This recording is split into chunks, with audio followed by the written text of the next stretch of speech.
Class 12th में कुछ बच्चे ऐसे होते हैं जिनका बोर्ड एग्ज़ाम देना होता है और उनको कुछ भी नहीं आता।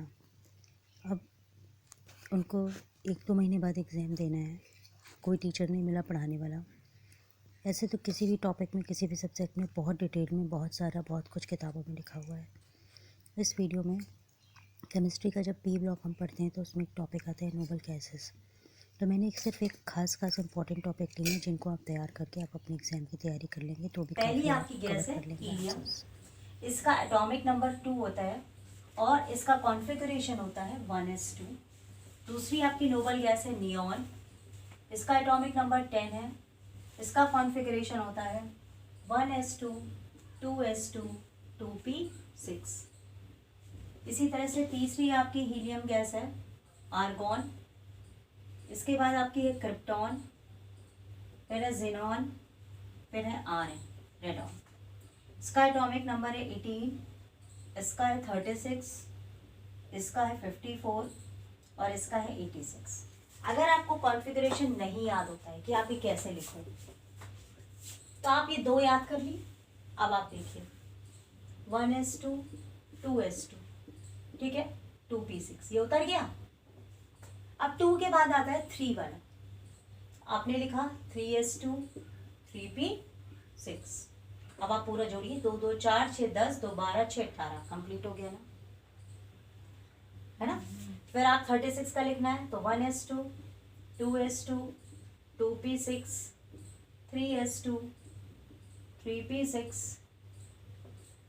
फिर आपका आता है 3d10, फिर 4s2 4p6। पूरा जोड़िए, 2 2 4 6 10 2 12 6 18, ठीक, 18 और 10 28 30 और देखिए 36। यानी 3 वाली कैटेगरी में जब आप यहाँ पहुंचेंगे तो ये याद रखिएगा 3s2 3p6 3d10, डी के साथ 10 होता है, ठीक। इसी तरह जब आप नीचे जाओगे तो यही पूरा उतर जाएगा। और जैसे यहाँ लास्ट में 4s2 4p6 है तो इसमें लास्ट में हो जाएगा 5s2 5p6। इस वाले में लास्ट में हो जाएगा 6s2 6p6। मतलब यहाँ आपका यही सब कुछ भी उतर रहा है। लास्ट में आप देखिए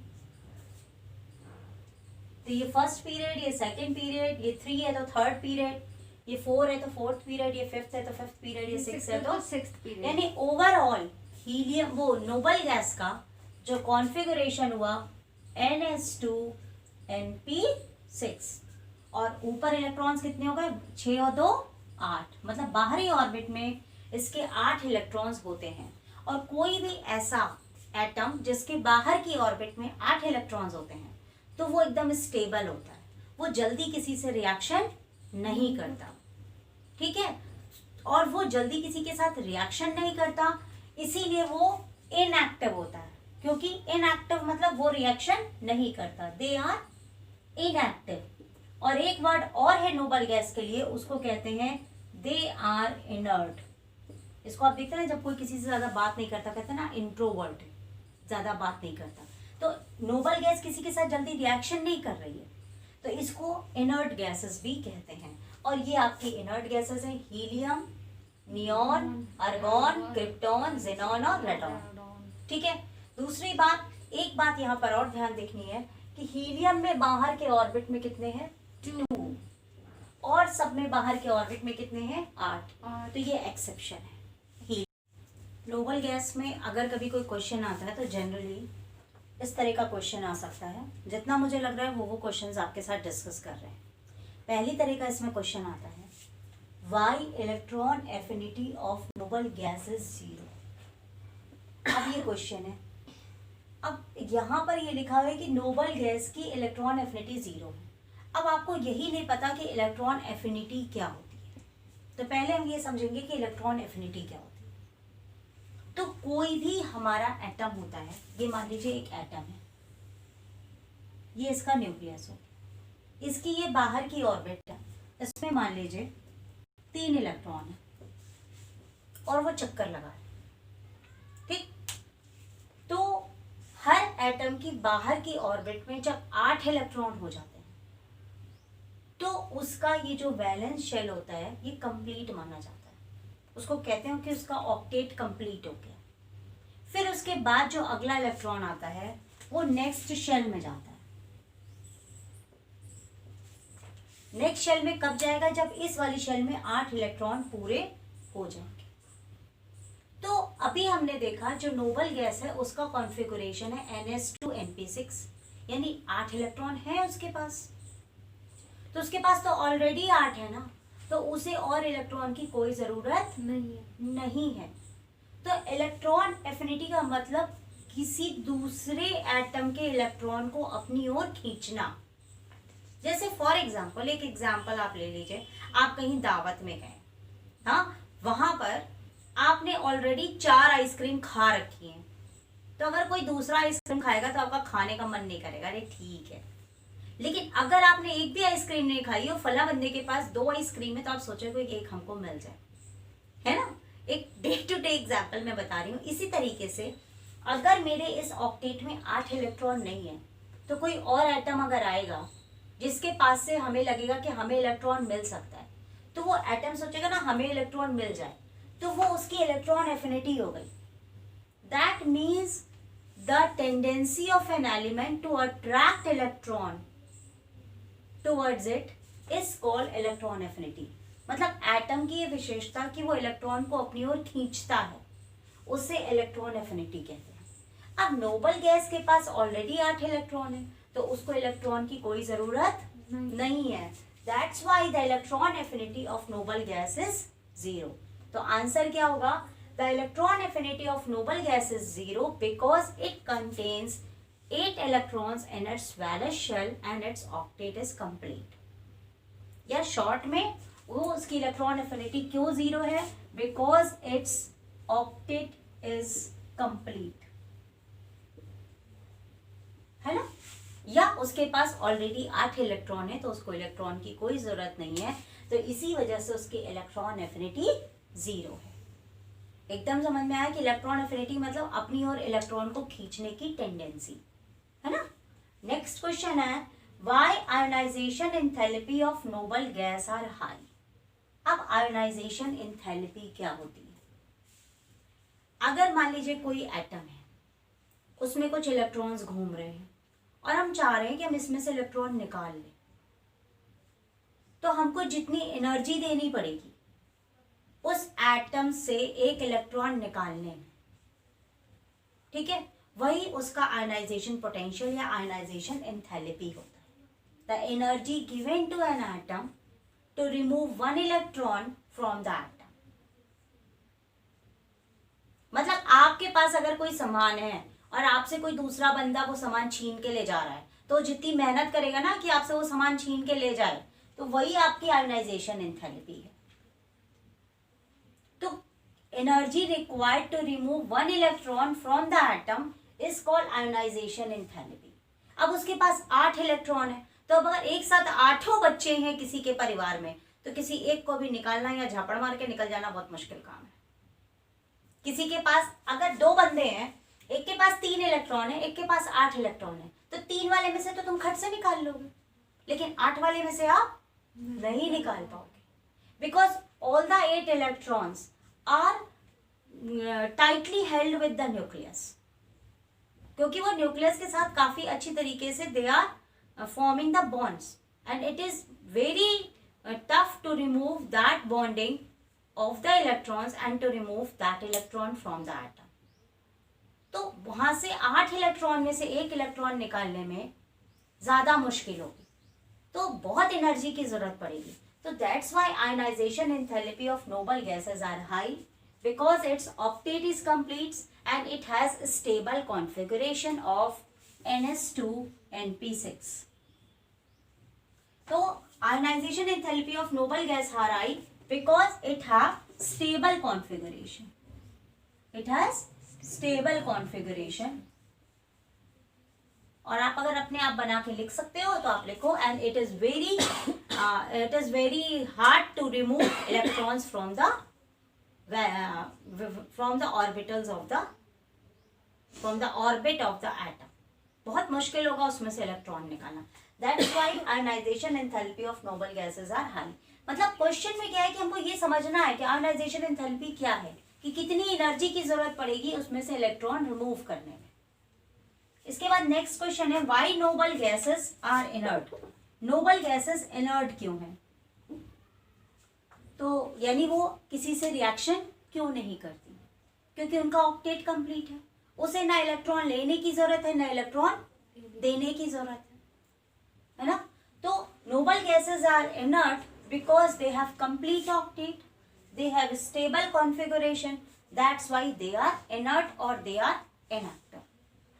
ठीक, अब इसमें कुछ और क्वेश्चंस मैं इसी वीडियो में आपके साथ कवर करती हूँ। तो यानी आप इसका आंसर टू द पॉइंट अगर याद करना चाहते हैं तो वो भी मैंने दे दिया है।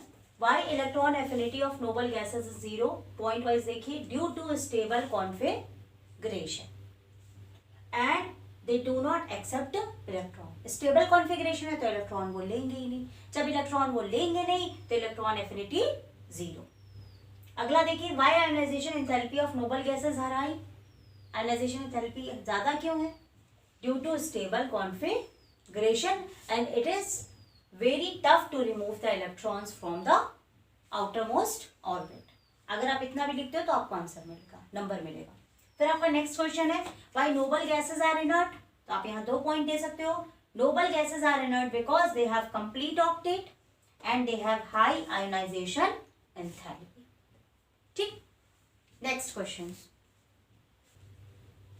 पीरियोडिक टेबल में सबसे आखिरी में नोबल गैसेस रखी गई है। ठीक है, अब एक टॉपिक होता है एटॉमिक रेडियस। अब एटॉमिक रेडियस क्या होता है? अगर ये कोई एटम है तो इसका ये जो रेडियस है ये इसका एटॉमिक रेडियस है। एटम की इस तरह की तो शक्ल होती नहीं। एटम में क्या होता है?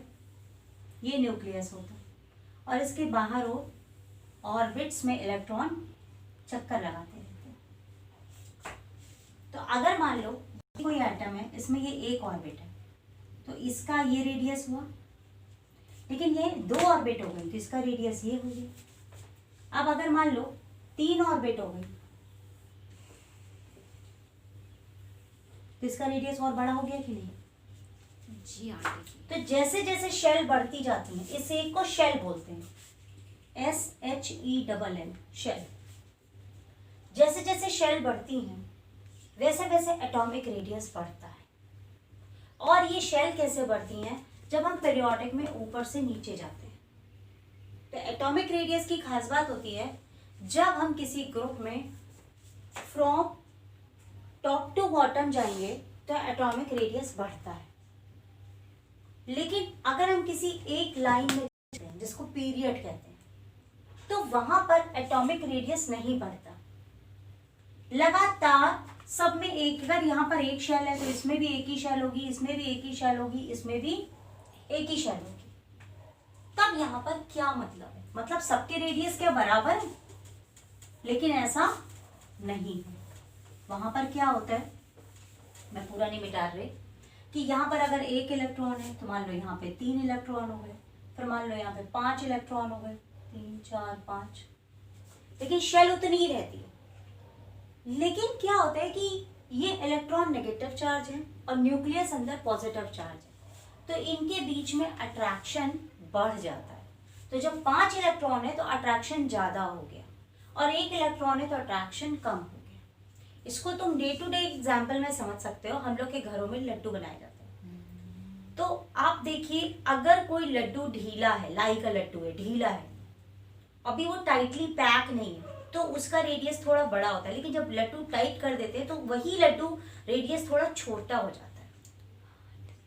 तो जब इलेक्ट्रॉन्स उसमें ज्यादा हो जाते हैं तो उनका न्यूक्लियस के अंदर जो प्रोटॉन्स हैं उनके साथ अट्रैक्शन बढ़ जाता है। तो इसका रेडियस फॉर एग्जाम्पल अगर 150 है तो इसका रेडियस हम ऑब्जर्व करेंगे 148 हो जाएगा, मतलब इससे स्लाइटली कम हो जाएगा। शेल उतनी ही है, लेकिन अगर इलेक्ट्रॉन्स बढ़ जाते हैं यानी चार्ज बढ़ जाता है तो उसका एटॉमिक रेडियस कम होता जाता है। लेकिन जैसे जैसे हम इधर पहुंचते हैं और लास्ट में नोबल गैस पे पहुंचते हैं और नोबल गैस का और नॉन मेटल का तुलना करते हैं, तो नोबल गैस में यहाँ मान लो 7 इलेक्ट्रॉन है और नोबल गैस में 8 इलेक्ट्रॉन है बाहर की ऑर्बिट में। लेकिन फिर भी ये पाया गया है कि नोबल गैसेस का जो रेडियस है वो थोड़ा ज्यादा होता है इन कंपैरिजन टू हेयर, इनकी बजाय। तो उसका रीजन क्या है? उसका रीजन ये है कि इनमें आपके कोवैलेंट रेडियस होते हैं, यहाँ मेटालिक रेडियस होते हैं, लेकिन नोबल गैसेस में जो रेडियस पाया जाता है वो because of the van der Waals force, और उस रेडियस को वैन डर वाल्स रेडियस कहते हैं। तो because of the van der Waals radius, atomic radius of noble gases are relatively large in comparison to the other metals. ये एक exceptional case है, ये आपको याद रखना है। वैसे atomic radius from top to top bottom ये इंक्रीज करेगा, ठीक है, और कोई चीज अगर नीचे बढ़ती है तो इधर घटती है, and from left to right it decreases. देखो एटॉमिक रेडियस घट रहा है। एक क्वेश्चन और नोबल गैसेस में आता है कि नोबल गैसेस में मैंने आपने शुरू में बताया हीलियम है, फिर नियॉन है, फिर क्रिप्टॉन है, ऐसे करते करते नीचे एक आता है मेटल जिनॉन Xe।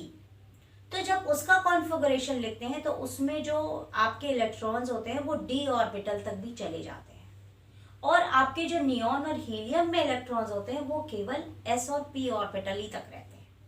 तो इस वजह से जब कभी रिएक्शंस होते हैं तो जिनॉन के जो कंपाउंड्स हैं वो फॉर्म होते हैं। जिनॉन फ्लोरीन वगैरह के साथ रिएक्शन करके कुछ कंपाउंड्स बनाता है, और नियॉन और ये हीलियम ये कंपाउंड्स नहीं बनाते। तो कभी कभी एक क्वेश्चन आ जाता है, why neon and helium does not form compound but xenon form the compounds. तो इसका कारण है xenon forms the compound because it has vacant d orbitals, उसके पास खाली d orbitals होते हैं। That's why that xenon noble gas is able to make the compounds।